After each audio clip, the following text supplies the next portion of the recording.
고작 부정해서 막힌 걸 변명이라고 해요. 물을 막아서 안 되면 물을 터주면 되지 않습니까? 물길 내주세요. 흘러가게 하라고. 와, 이런 일이 다 있네. 막으면 막아지는구나. 그 박무성이 브로커 노릇한 업체들인데 이 중에 버스 회사 하나는 쇠고랑 차야 마땅한 걸 박무성이 살려냈어. 증차도 불법에 노선 연장도 불법. 그리고선 지 식구들 임원 자리에 앉혀놓고 붓고 보조금 나눠 먹게 한 건 또 몇 억인 회사인데 박무성이 버스 사장한테서 돈 받고 담당 공무원이랑 연결시켜줘서 계속 버스 굴리게 해줬죠. 근데 이 박무성이 하나 뒤진 것뿐인데 팔수록 다 이 모양이니 이거는 박무성이 나쁜 게 아니라 우리나라 전체가 이 수준인가 싶기도 하고. 법관에게 정의란 영원한 짝사랑이다. 궁극의 이데아이다. 장관님께서 교수님께서 연수원 첫날 첫 시간에 하신 말씀입니다. 제가 그 가르침 따를 수 있게 해주셔야죠. 정의가 뭘까? 나한테 있어서 정의는 나와 내 가족의 안전이야. 이 정도 살아보니까 그 이상의 정의는 없더라고. 총장실에서나 오라는데 이번엔 진짜 뭐가지구나 했거든. 근데 저걸 준대? 독이 든 성배를 잡으신 겁니다. 전 안 마시겠습니다. 약속한 게 있어서요. 범인 잡기로 약속한 2달에서 이제 열흘 남았습니다. 야, 그걸 아직도. 그럼 너나 기억하지. 제가 기억하니까요. 범인도 기억하고 있을 겁니다. 왜 보고만 있었습니까? 왜 싸우지 않으셨습니까? 왜 그 긴 시간을 그냥 숨어만 있었습니까? 법을 무기로 싸우라면서요. 정작 본인은 뭐하고 있었습니까? 그게 가족을 위해서였습니까? 본인이 두려우셨던 게 아니라 사람들 알라고요. 사회 지도층이라는 것들이 사람들 목숨을 대가로 뒤에서 뭘 주고 받는지. 지금 뭔가 착각하는 것 같은데 브로커 짓을 하든 몸을 매개로 쓰든 윤선 씨가 그걸 처벌할 권한이 있습니까? 그럼 권한을 가진 사람들은 대체 뭘 했는데요? 이마에 착한 사람, 무서운 사람 써붙여놨으면 좋겠어. 그럼 여기도 애매한 사람 꽤 많을걸요.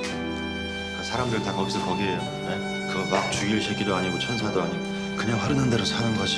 우리 같은 보통 사람들은. 그렇게 흐르기만 하다가 자기도 모르는 곳에 닿아버리면요. 뿌리쳤어야 했는데, 내쳤어야 했는데.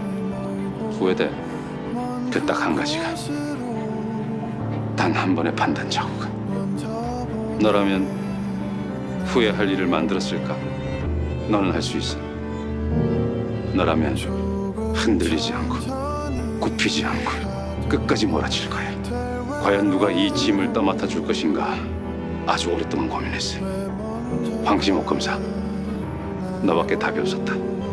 폐잔병이 돼서 포로로 끌려다니느냐, 전장에서 사라지느냐. 선배님, 듣기 참 좋네. 좀 천천히 오지. 소리 아직 기회가 있어. 당신 이기려고 오지 마. 우리나라에 억울하게 자식 잃은 부모 너무 많아.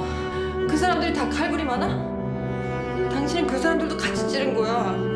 어떻게든 제대로 극복하려고 애쓰는 사람들 당신이 다 도매급으로 넘겼어. 숨 쉬는 것 같아? 한조를 두어서 법망을 피하게 한 공무원, 정치인들도 있어. 죽겠지? 왜 죽습니까? 얘네들이 죽어야지. 우리가 무너지면 대한민국이 무너져. 안 무너집니다. 근데 남해는 왜 보낸대요? 뭐 이윤범이나 고위급들이 지금은 구속됐지만 이게 얼마나 가겠습니까? 또 뭐 특별사면이다 뭐다 해서 금방 풀려나겠죠. 아마도 그걸 대비한 것 같아요. 우리는 정의의 이름으로 진실을 추구하며 어떠한 불이나 불법과도 타협하지 않는 의로운 경찰이다. 경찰 윤리 헌장을 가슴에 품고 지금 이 순간에도 땀 흘리고 있을 모든 경찰 여러분께 사과하고 싶습니다. 진심으로 미안합니다. 부대 여러분은 저처럼 초심을 잃지 않기를 바랍니다. 괴물입니다. 그는 사람을 죽였습니다. 본인은 대를 위해 소를 희생한다고 생각했겠지만 전 세상에 더 큰 목숨, 더 작은 목숨은 본 적이 없습니다. 죄인을 단죄할 권리가 본인 손에 있다고 착각한 시대가 만든 괴물입니다. 사실 그 눈 부릅뜬 역할도 검찰이 해야 되는데 어떻게 됐다고 생각하십니까? 실패했습니다. 우리 검찰은 그릇된 것을 바로잡는 사정기관으로서 실패했습니다. 우리는 무죄 추정의 원칙을 부와 권력에 맞춰서 적용했습니다. 그리고 시민이 아닌 범죄자를 비호했습니다. 우리 검찰 모두가 공범입니다. 그렇지만 아직 기회는 있다고 생각합니다.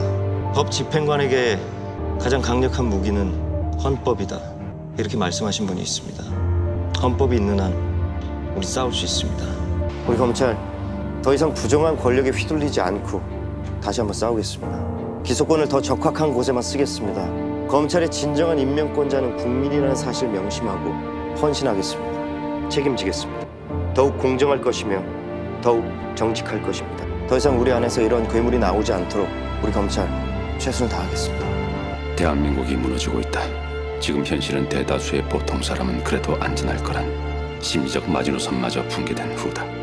사회 해체의 단계다. 19년. 검사로서 19년을 이 붕괴의 구멍이 바로 내 앞에서 무섭게 커가는 걸 지켜만 봤다. 설탕물밖에 먹은 게 없다는 할머니가 내 앞에 끌려온 적이 있다. 고물을 팔아만든 3,000원이 전 재산인 사람을 절도죄로 구속한 날도 있다. 낮엔 그들을 구속하고 밤엔 미시에 갔다. 그곳엔 말 몇 마디로 수천억을 빨아들이는 사람들이 있었고 난 그들이 법망에 걸리지 않게 지켜봤다. 그들을 지켜보지 않을 땐 정권마다 던져주는 가이드라인을 충실히 받아 적고 이행했다. 우리 사이가 적당히 오염됐다면 난 외면했을 것이다. 모른 척할 정도로만 썩었다면 내 가진 걸 누리며 살았을 것이다. 하지만 언제부턴가 내 몸에서 삐걱 소리가 난다. 더 이상은 오래 묵은 책처럼 먼지만 먹고 있을 순 없다. 부정부패가 해악의 단계를 넘어 사람을 죽이고 있다. 기본이 수십 수백의 목숨이다. 처음부터 칼을 뺐어야 했다. 첫 시작부터. 하지만 마지막 순간에조차 칼을 들지 않으면 시스템 자체가 무너진다. 무너진 시스템을 복구시키는 건 시간도 아니요 돈도 아니다. 파괴된 시스템을 복구시키는 건 사람의 피다. 수많은 사람의 피. 역사가 증명해준다고 하고 싶지만 피의 재물은 현재 진행이 없다. 바꿔야 한다. 내가 할 수 있는 무엇이든 찾아 판을 뒤엎어야 한다. 정상적인 방법으로 이미 치유 시기를 놓쳤다. 더 이상 침묵해서는 안 된다. 누군가 날 대신에 오물을 치워줄 것이라 기다려서는 안 된다. 기다리고 침묵하면 온 사방이 곧 발 하나 디딜 수 없는 지경이 될 것이다. 이제 입을 벌려 말하고 손을 들어 가리키고 장막을 치워 비밀을 드러내야 한다. 나의 이것이 시작이길 바란다.